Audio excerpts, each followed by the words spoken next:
If you know your history, then you will know where you are coming from, and in whatever you do, seek wisdom. Knowledge is power. Inugo Maka the book, Hip Hop and Igbo Culture, authored by Martin Ifeanyichukwu Ekezie Ezanumba the First, Metal of Ebona the 103.5 FM. There is a great insight in hip hop and Igbo culture. You can get this book or pick it up at a bookshop in St. Teresa's Catholic Church, Omonya, or at Ebona the 103.5 FM Ogidi. You go to www.amazon.com, search for Hip Hop and Igbo Culture by Martin Ifeanyichukwu Ekezie. For further information on how to get this book, please call 080-3916-7049 or you WhatsApp 080-6579-6599.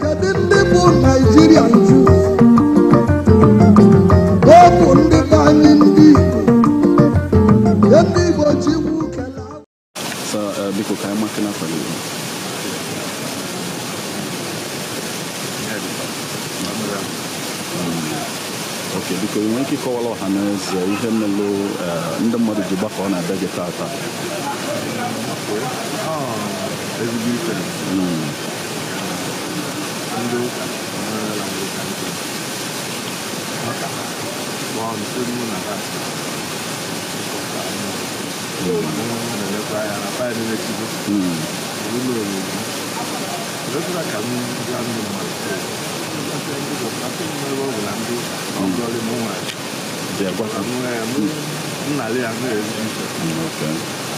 Okay. So when we reason male had to decide that someone will need to a cash shop.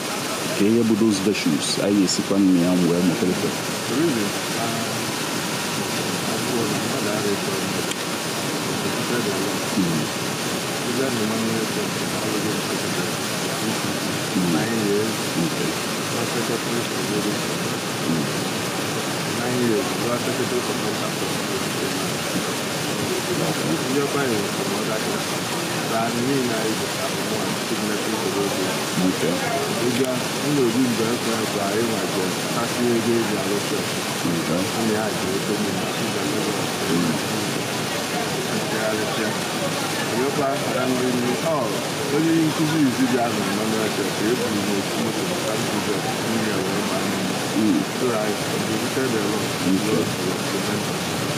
Okay.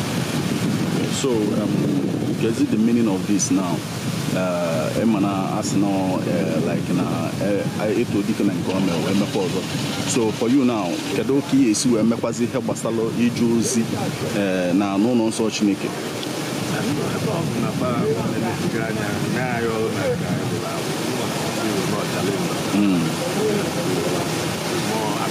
Okay.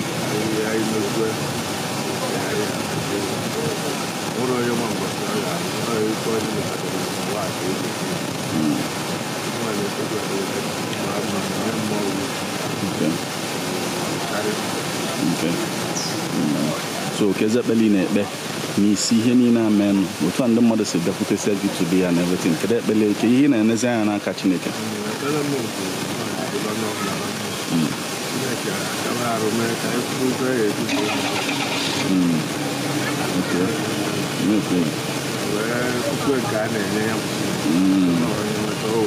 Okay. So thank you so much for speaking with us, sir.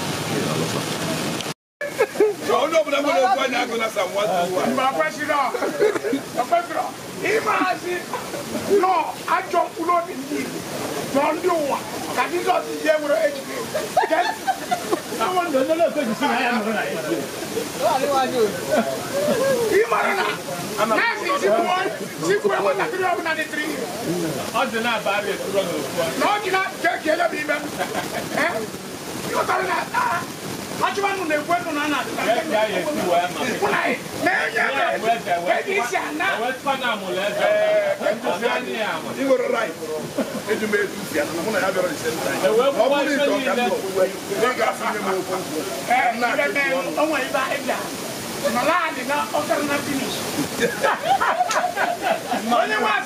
Only once in Yana, I know December 25. One I like. I'm very book. I'm not even book. I'm a money truck like this. Who can make a banana? I'm putting you. No, I'm a kid.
Okay, so because time can I forgive you?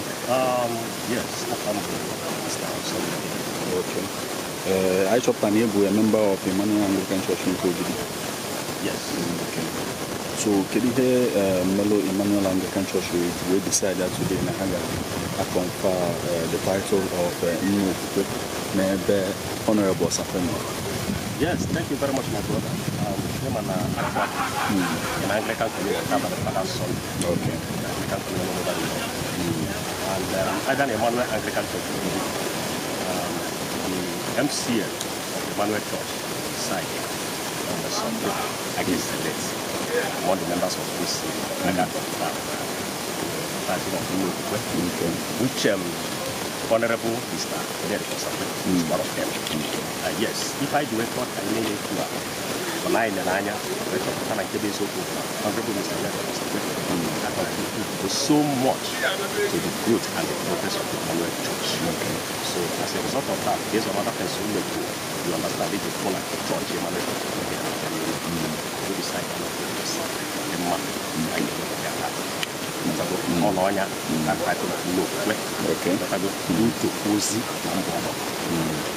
Okay. As a person, can the issue seen up no indinated on which is in our paper? Yes, Mr. Onyedika Osakwe is a role model. To tell you the fact, one of test like Nebola. And then, Obona, he is to me, like one, so they can be when a lot of things like it's never one of the negative.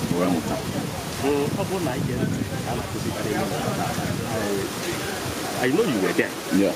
During the time of Bible study, you can listen to his contribution towards the enemy when I make it.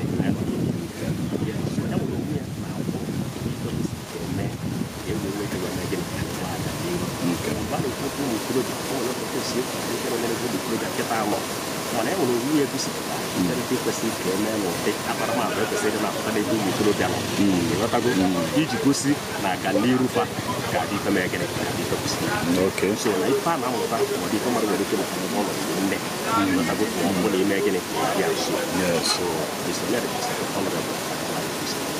yes, today one of the people who mellow no kata or look colorful.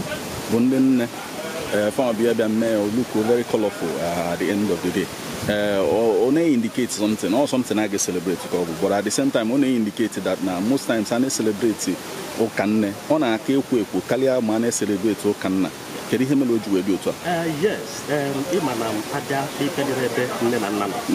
I tell you, Zoko, on all the Yama and the beginning, over on a neck at the same time. And the more important. Yes.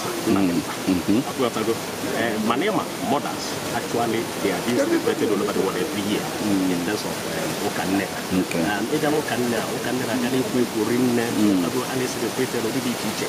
Manema, Panipina, Papa, AGS celebrated that were now, I hope I don't make it.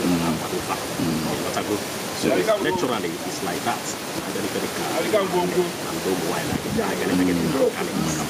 So I don't have to do and rule one play today. Yes. No can actually, if I see my car again, because I'm on the bias now.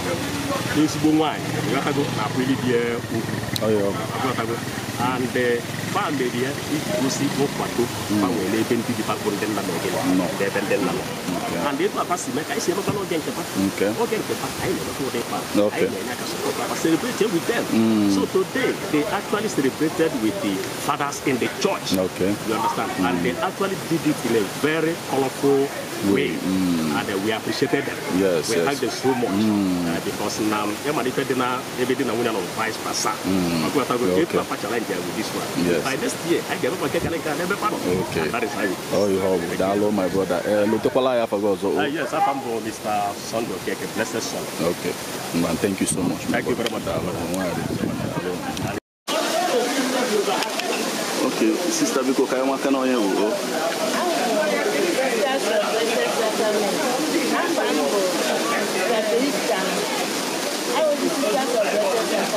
Okay. Okay.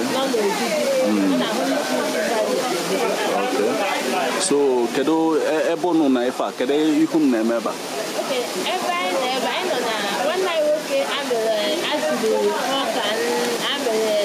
actually a father of faith. Father of faith, you know, I will be sisters of blessed sacrament. Go alone, one night I was supposed to alone. Okay. And I'm wherever and a teaching mother, and I ever love ever. Okay. No way, I ever go to school now. About a walking with that. About a walking with that. I will own our home donor in that. Waka, Akulaka, there, we will have family. So never kind of way okay with that. So in the one night,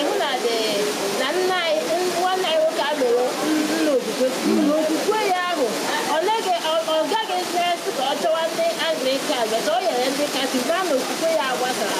so if you don't know why I get this off, even in I never and then they take care of festival. That's the one I'm going to go and I will go and then you will I am man or one and now saying what I love. So apart from me, what can you do on the magazine? Okay, apart from me, I now war all your owner. I never love. I now war your owner. I will doctor now. I will defend notice now. When I will come every owner. I got a one outside. That's all. I will come okay. Kedu ka mmadụ ga-esi wee chọtakwa n'ụlọ onye na-acha ebe a kịta kedu ụzọ ọ ga-esi kedu ka mmadụ onye na-acha ebe a ka o esi loketi ka anyị wele na mmadụ si abata ete abịa kedu ka o esi bịa onye si mkpọ abịa kedu ka o esi bịa ebe a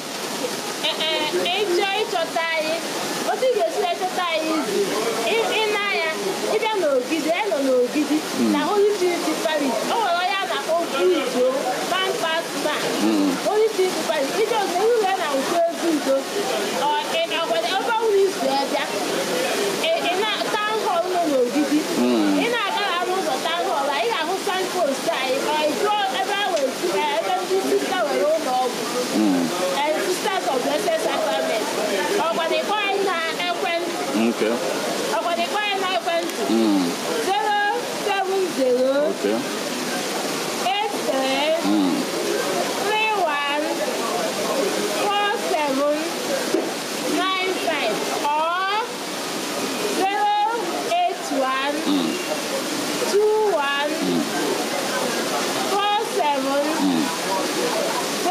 070 5 Dalo sister.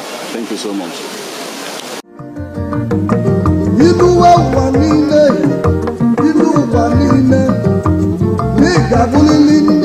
If you know your history, then you will know where you are coming from, and in whatever you do, seek wisdom. Knowledge is power. Inugo Maka the book, Hip Hop and Igbo Culture, authored by Martin Ifeanyichukwu Ekezie Ezanumba the First, Metal of Ebona the 103.5 FM. There is a great insight in hip hop and Igbo culture. You can get this book or pick it up at a bookshop in St. Teresa's Catholic Church, Omonya, or at Ebona the 103.5 FM Ogidi. You go to www.amazon.com, search for Hip Hop and Igbo Culture by Martin Ifeanyichukwu Ekezie. For further information on how to get this book, please call 080-3916-7049 or you WhatsApp 080-6579-6599.